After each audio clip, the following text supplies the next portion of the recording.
Boum les gars, comment ça va? J'espère que vous allez bien les gars. Alors aujourd'hui, on va parler d'un combat que j'attends beaucoup. Un combat franco-français les gars qui aura lieu le samedi 6 décembre. Bilal Chitou versus Diego Nacho. Là les gars, banger. Dans le sondage les gars, 80% sont pour Bilal Chitou. Ce que je comprends, il jouit d'une plus grande notoriété donc c'est normal. 20% pour Nacho. Mais attention, c'est pas significatif vraiment du combat. Pour moi c'est un combat équilibré. Ça va jouer sur des détails. On va en parler. Donc en jeu la WBC Silver, détenue par Bilal Kitou, et un championnat d'Europe, donc la ceinture EBU, chez les poids moyens, donc moins de 72 kilos. Donc en gros, celui qui remporte le combat, bingo bango, il rafle la mise. Vraiment. Euh, les deux boxeurs ont tout à gagner ou tout à perdre. Donc je pense qu'ils vont y aller franco. Mais avant de parler du fight, on va voir où ils en sont actuellement dans leur palmarès. Donc Bilal Kitou les gars, top 34 mondial, top 3 français, il détient la WBC Silver, top 4 WBC, 22 combats, 20 victoires, 2 défaites, 0 match nul, c'est 8 victoires avant la limite. Début pro en 2015, 33 ans, droitier. Son dernier fight c'était en décembre 2024. Diego Nacho maintenant, je pense qu'il est moins connu parce que il a pas de réseau, tout ça, mais les vrais connaisseurs de boxe savent que c'est dangereux. Il vient pas pour rigoler. En plus, ça sera à Nanterre, donc Bilal sera à la maison. Euh, Clairement, Diego, il vient pour braquer. Clair et net. Pas autrement. Donc top 47 mondial, top 4 français, 40 combats, grosse expérience, 31 victoires, 3 défaites, 5 matchs nuls, 10 victoires avant la limite, début pro en 2015, 33 ans, ils ont le même âge. Droitier, 1m83, donc Diego va être un peu plus grand que Bilal. Dernier fight en mai 2025 contre Giovanni Rossetti, il prend la EBU Silver. Donc voilà, pour Bilal, ça fait un an d'inactivité pile poil, il a combattu en décembre dernier. Voilà, pour Diego, il a été plus actif, donc ça peut jouer. Je le rappelle, à prendre en compte aussi, Bilal s'était blessé aux mains lors de son dernier fight, donc j'ai des interrogations sur ça aussi. À pleine puissance, avec des gants de 10, avec des bandages durs, je veux voir ce que ça va donner. Tu vois, est-ce que vraiment il a pris possession de tous ses moyens?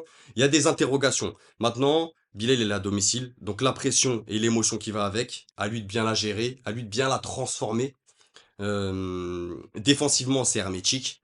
Euh, euh, c'est quelqu'un qui aime le corps à corps, tu vois, c'est quelqu'un qui aime être au centre du ring, aime le corps à corps, aime travailler, il aime travailler dans ses rounds. C'est pas quelqu'un qui va forcément chercher sur un punch euh, à envoyer tout le temps des gros coups durs. De toute façon les deux là, c'est des travailleurs. Vraiment, c'est des travailleurs. Euh, Bilal, ça travaille en combinaison aussi. Je le vois un peu plus puissant sur un ou deux coups, tu vois, dans les essences, je le vois en termes de puissance pure, je le vois plus puissant maintenant à voir. Je le vois plus précis aussi. Je pense qu'il enverra moins de coups aussi. Euh, Techniquement, c'est solide. C'est un gros mental. Euh, Au niveau du footwork, je pense que c'est un peu mieux chez Bilal. Mais c'est vraiment équilibré entre les deux. Maintenant, Diego, ça va être intéressant parce que ils ont un peu le même profil. C'est quelqu'un qui avance. Gros travail de sape. Dur au mal, les deux, vraiment dur au mal. Un gros débit, un gros volume dans ces rounds de Diego Nacho. Je pense que c'est ça qui va aller chercher. Vraiment aller essayer d'asphyxier en termes d'intelligence tactique Bilal pour pas que derrière Bilal construise sa bosse, construise ses attaques. Vous voyez ce que je veux dire? Il va vraiment l'empêcher de trouver des solutions. C'est un gros cardio aussi, physiquement c'est solide. Il a la longe, donc il est plus grand, mais je le vois pas gérer à distance. Tu vois, c'est pas sa boxe, c'est pas son ADN. Maintenant voilà, à voir la tactique qu'ils vont utiliser tout ça, mais Diego c'est quelqu'un qui aime prendre le centre du ring, gros mental, techniquement c'est propre. Les deux les gars c'est du dur au mal. Moi, je vous le dis tout de suite, ce fight, je pense, on va avoir une grosse guerre au centre du ring. Comme je vous ai dit clairement, Diego a rien à perdre. Euh, il vient pour faire un braquage. Donc, je pense qu'il va mettre en place un gros régime. Vraiment un gros régime, un gros volume dans les rounds. Les deux là, ça va se rendre coup pour coup. Je pense que ça va se regarder au centre du ring. Il y aura pas de round d'observation. Ils sont pas venus pour faire de la dentelle. Moi, j'aimerais bien voir, maintenant je vous dis ce que j'aimerais bien voir. J'aimerais bien voir un Bilal sur les jambes, tu vois, en mode dynamisme, félin, qui gère à distance, même s'il est plus petit, tu vois, qui se sert de son bus pour faire des feintes ou ouvrir des fenêtres. Et, euh, et derrière, rentrer explosif en mode gauche-droite en ligne, ressortir. Ah, qui tourne, tu vois, qui soit plus précis dans les échanges. Maintenant, sur le ring, ça va être une autre histoire. Comme je vous ai dit, WBC Silver, EBU en jeu. C'est un 12 rounds. Les deux, c'est style mexicain, qui aiment au centre du ring, qui connaissent pas la marche arrière, ou tout du moins qui boxent moins bien en reculant. Donc à mon avis, ça va jouer beaucoup en mental. En fait, je pense que dans les rounds, le premier qui va reculer, c'est celui qui perdra le round. Vous voyez ce que je veux dire? Ça va vraiment se jouer à... Ok, tu veux être au centre du ring, mais ça va pas être de la tarte. Crois-moi, on va s'envoyer des parpaings et ça va durer 12 rounds. Vraiment, ça va être... Les deux, de toute façon, c'est solide, hein, les gars. Franchement, c'est possible que les deux, ils aillent au tapis, hein. Vraiment. C'est vraiment, vraiment solide mentalement. Donc, c'est très intelligent aussi, les deux. Donc, je pense que ça va ajuster...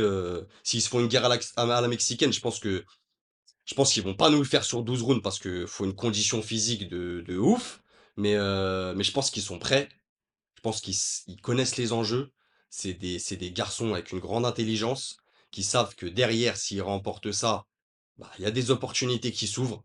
C'est un gros combat. C'est un gros combat en France, même en boxe en général, je parle. Ah. Donc moi, mon prono, les gars,